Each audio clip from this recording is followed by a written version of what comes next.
In 1983, I was diagnosed with a disease known as GRIDS, which nowadays is known as HIV or AIDS. And I was essentially given 6 months left to live. And as you can see, 27 odd years later, I'm still a monument to fairly good health. And I learned a long time ago that there were certain things that I could do to help maintain myself. When I was diagnosed, there was no medication, there was none of those kinds of things. So it was literally about educating myself about my body, what did my body need, how did my immune system work, and what were the things that I could do to contribute to my own well-being.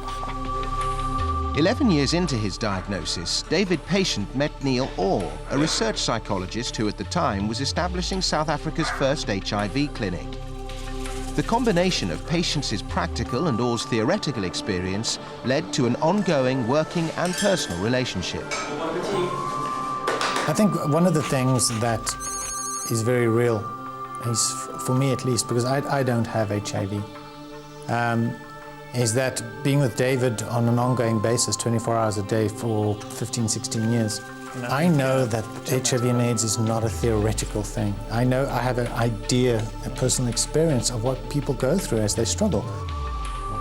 In 2003, this company called then CC Africa, which we now know as And Beyond, came to us and they said, we have this amazing company. We work in 5 different countries around the world. We've got 2,500 employees.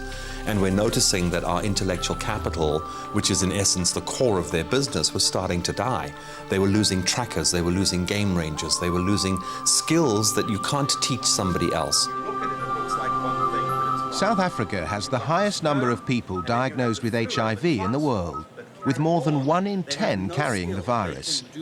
With life expectancy around 49 years of age, HIV awareness in South Africa is a comparatively new development. Education is at the heart of tackling the problem. That's why when you go to a traditional healer, the first thing he does... In 2006, sitting around a coffee table having a conversation on how we could get more men involved in this program, we decided, well, let's go with this goal is life. And we attached it to the 2010, and the whole byline for that was 2010, be there.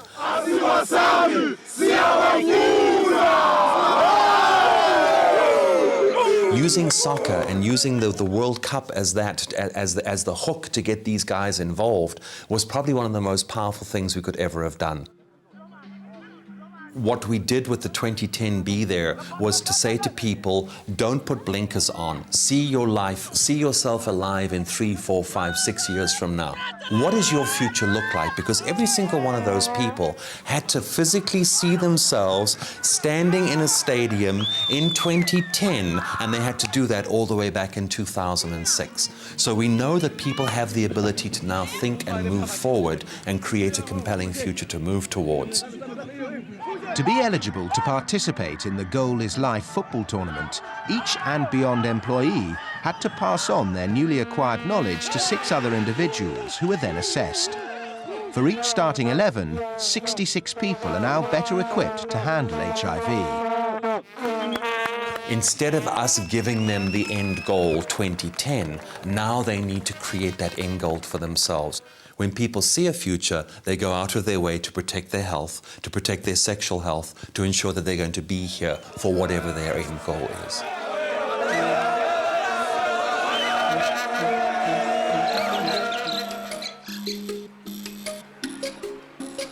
I've not done a lot of work in prisons. I've always been a little reluctant.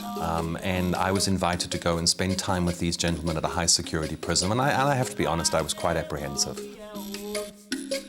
The prison society traditionally would not acknowledge HIV. They would not acknowledge the fact that men have sex with men in a penal institution.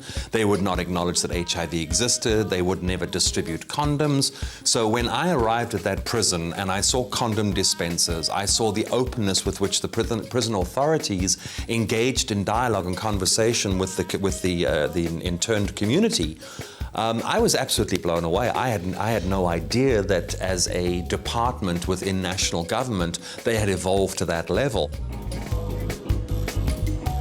Football has been introduced to Witbank Prison to help them instill a sense of discipline and structure to the inmates. Italy versus England. David Patient was the guest of honour at their World Cup final.